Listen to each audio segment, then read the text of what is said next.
할렐루야. 1월 25일 화요일입니다.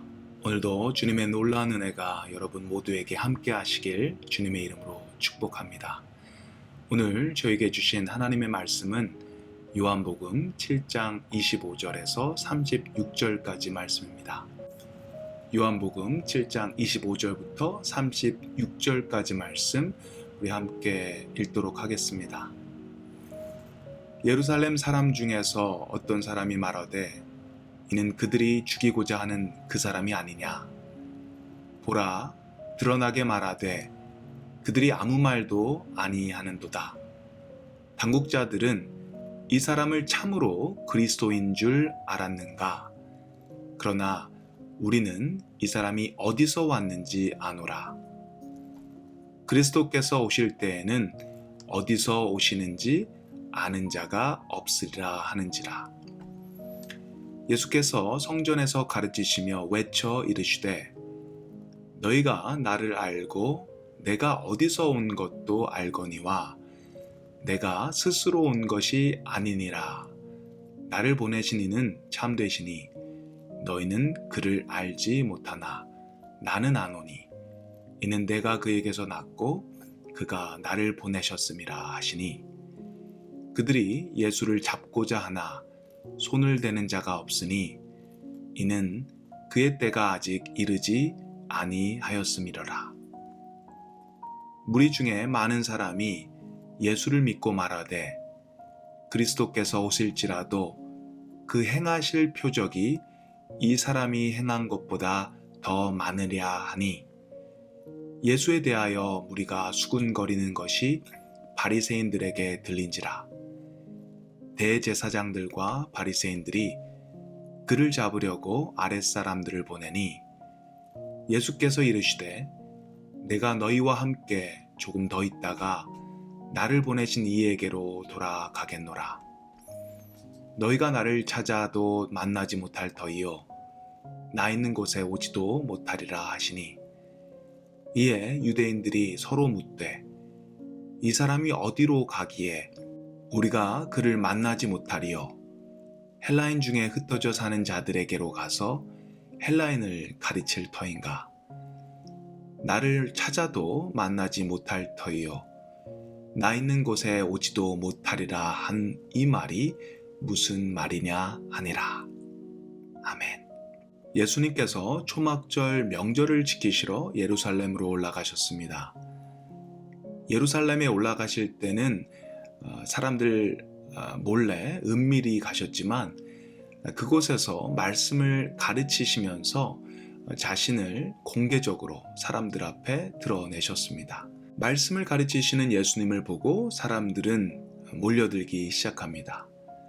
그리고 25절, 26절 말씀을 보시면 모인 사람들 중에 한 사람이 이런 이야기를 합니다. 25절, 26절 말씀 제가 읽도록 하겠습니다. 예루살렘 사람 중에서 어떤 사람이 말하되 이는 그들이 죽이고자 하는 그 사람이 아니냐. 보라, 드러나게 말하되 그들이 아무 말도 아니하는도다. 당국자들은 이 사람을 참으로 그리스도인 줄 알았는가. 그들은 유대 지도자들을 이야기하는 것입니다. 유대 지도자들이 죽이려는 예수라는 사람이 예루살렘에서 공개적으로 사람들에게 말씀을 전하고 있는데 왜 붙잡아가지 않느냐? 붙잡아가지 않는 이유는 이 당국자들이 예수님을 그리스도라고 알기 때문이 아니냐라고 이야기하는 것입니다. 이 말은 이미 유대 지도자들이 예수님을 붙잡아 죽이려고 한다라는 사실이 일반 사람들에게 이미 알려진 상황이었다라는 것이죠. 그런데 그들이 붙잡으려고 하고 있는 예수님을 보고도 안 잡고 있는 것은 그들이 이미 예수님을 그리스도, 메시아로 인정하고 있는 것이 아니냐 비꼬면서 이야기하는 것입니다. 그리고 27절에 이어서 이런 이야기를 합니다. 27절입니다. 그러나 우리는 이 사람이 어디서 왔는지 아노라. 그리스도께서 오실 때에는 어디서 오시는지 아는 자가 없으리라 하는지라. 아마 그 당시 많은 사람들이 그리스도가 오실 때는 어디서 오시는지 그의 고향, 출신, 그의 배경에 대해서 정확하게 알 수 없을 거라고 생각하고 있었던 것 같습니다. 보통 사람들이 알 수 없는, 범접할 수 없는 그런 곳에서 메시아는 올 것이다. 굉장히 미스테리하고 신비한 그런 배경을 가지고 있는 사람이 분명히 메시아일 것이라고 생각을 했던 것이겠죠.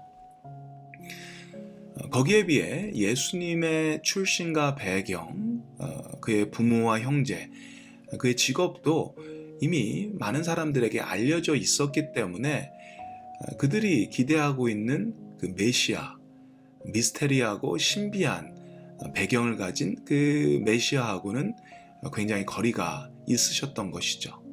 그렇기 때문에 사람들은 예수님은 메시아라고 인정할 수 없었다고 하는 것입니다.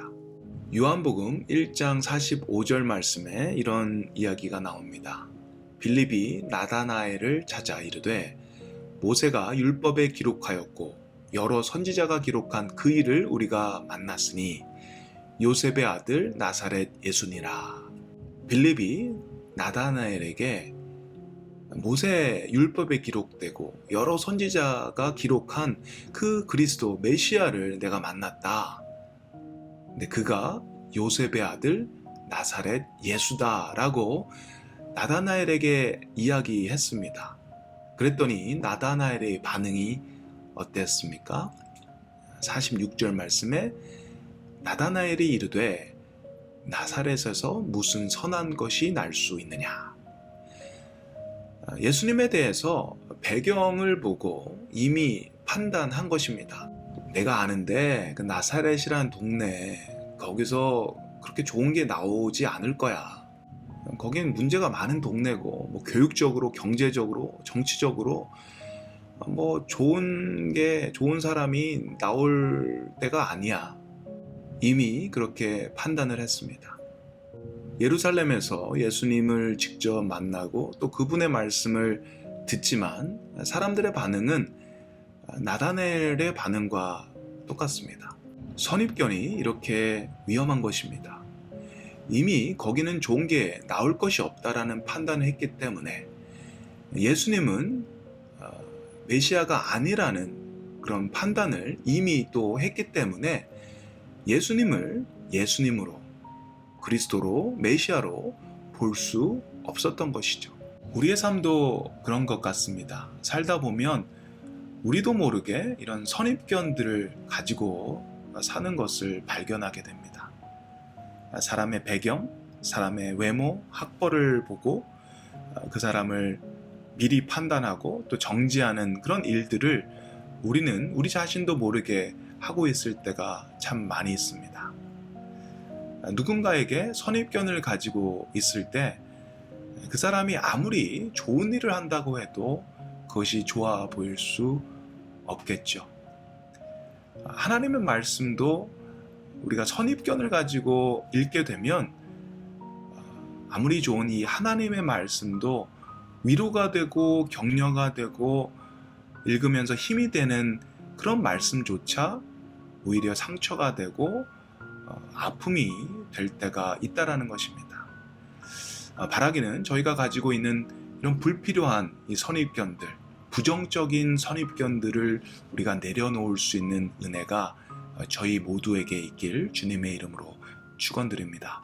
더 나아가 예수님이 저희를 보시는 그런 시각으로 서로를 볼 수 있는 은혜가 저희 모두에게 있기를 주님의 이름으로 축원드립니다. 네, 이런 선입견을 가지고 예수님을 봤던, 그래서 예수님을 예수님으로 믿지 못했던 이들에게 예수님은 당신이 누구신지를 소개하십니다. 28절, 29절 말씀입니다. 예수께서 성전에서 가르치시며 외쳐 이르시되 너희가 나를 알고 내가 어디서 온 것도 알거니와 내가 스스로 온 것이 아니니라. 나를 보내신 이는 참되시니 너희는 그를 알지 못하나 나는 아노니 이는 내가 그에게서 났고 그가 나를 보내셨음이라 하시니. 예수님은 그들에게 외치십니다. 먼저 너희는 하나님을 알지 못한다고 하셨습니다. 이 말을 듣는 사람들은 굉장히 분했을 것입니다. 모욕감을 느꼈을 것입니다. 유대인들은 선민 사상이 있는 사람들이죠. 모두들 하나님을 잘 안다고, 하나님과 굉장히 가까운 사람들이라고 생각을 하고 있는데, 너희는 하나님을 모른다고 했으니 이것은 굉장히 모욕적인 이야기가 될 수 있습니다. 그리고 또 예수님께서 스스로 예수님 당신이 하나님에게서 났고 하나님께서 자신을 보내셔서 이 땅에 오셨다라는 말씀을 하시는데, 이 말도 역시 그들을 화나게 했을 것입니다. 그들은 예수님을 메시아라고 믿지 않고 있습니다. 그런데 자꾸 자기가 하나님이 보내신 자기 자신이 메시아라는 이야기를 반복해서 하니 굉장히 화가 났을 것입니다. 그래서 30절 말씀에 그들이 예수를 잡고자 하나라고 이야기하고 있습니다. 잡으려고 한다라는 것은 영어 성경에 보면 arrest, 체포입니다. 잡아 가두려고 했던 것이죠. 그러나 손을 대는 자가 없으니 이는 그의 때가 아직 이르지 아니하였음이로라. 예수님을 체포하려고 했으나 그들이 손을 대지 못한 이유는 다른 것이 아니라 아직 주님의 때가 이르지 않았다라고 기록되어 있습니다. 저는 이 말씀이 참 좋습니다. 주님의 때, 하나님의 때가 있다고 하는 것이죠. 하나님의 계획, 하나님의 타이밍이 있다고 하는 것입니다. 사람들이 볼 때는 우리가 계획하고 우리가 결정하고 우리가 문제를 해결한다고 생각하지만 그렇지 않습니다. 하나님의 때가 있습니다. 그리고 우리는 그 안에 사는 것이죠. 이 말씀은 우리가 아무것도 하지 않고 그저 하나님의 때만을 기다리라는 말씀을 드리는 것이 아닙니다. 그리스도인들은 삶에 최선을 다해 노력하며 살아야 합니다. 최선을 다해서 열심히 세상을 살아가지만 동시에 우리의 삶은 하나님의 섭리 안에, 하나님의 선하신 계획 안에 있다는 사실을 믿어야 한다는 것이죠. 이것을 인정할 때 우리의 삶의 태도가 좀 더 여유롭고 부드럽고 유연해질 거라 생각합니다. 우리 삶에 우리의 힘과 지혜로 되지 않는 것을 인정하는 것, 이것이 바로 주님의 때를 인정한다고 할 수 있겠죠. 사랑하는 성도 여러분, 오늘도 여러분 삶 가운데 주님의 때가 있음을 기억하시길 바랍니다. 때론 아무리 노력하고 공을 들이고 정성을 들여도 되지 않은 것들 때문에 무기력해지고 좌절될 때가 있죠.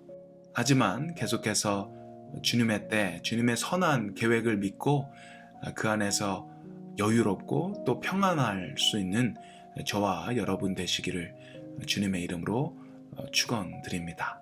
우리 함께 기도드리겠습니다.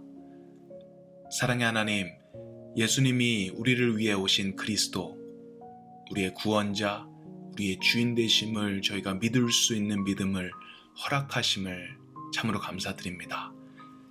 예수님을 보고 예수님의 말씀을 직접 듣고 또 예수님의 행하신 표적을 체험하고서도 예수님을 알지 못하는 사람들, 예수님을 메시아로 인정하지 못하는 사람들을 통해서 다시 한번 예수님을 믿는 믿음이 얼마나 귀한 은혜인지를 깨닫습니다. 우리의 힘과 지혜, 우리의 의지로 얻을 수 있는 믿음이 아님을 저희가 고백드리오니 계속해서 저희가 신실하게 주님을 믿고 주님께 순종할 수 있는 믿음을 가질 수 있도록 주님 도와주시옵소서. 우리 주변에 아직 예수님을 온전히 알지 못한 자들, 인격적으로 만나지 못한 자들을 위해 기도합니다. 그들의 마음을 주님께서 열어주시고 온전히 주님을 알 수 있도록, 그들이 주님을 만날 수 있도록 주님 인도하여 주시옵소서. 주님, 저희가 날마다 최선을 다해 주님이 주신 귀한 삶을 살아갈 수 있게 하시되 주님의 때, 주님의 선한 계획을 겸손히 인정하고 저희가 하지 못하는 것들, 저희가 아무리 노력하고 공을 들여도 할 수 없는 것들에 대해서 여유와 유연함을 가질 수 있는 은혜를 허락하여 주시옵소서. 오늘도 주님의 선하신 계획을 의지하며 살아갈 수 있는 저희 모두가 되게 하여 주시옵소서. 감사드립니다. 예수님의 이름으로 기도드립니다. 아멘.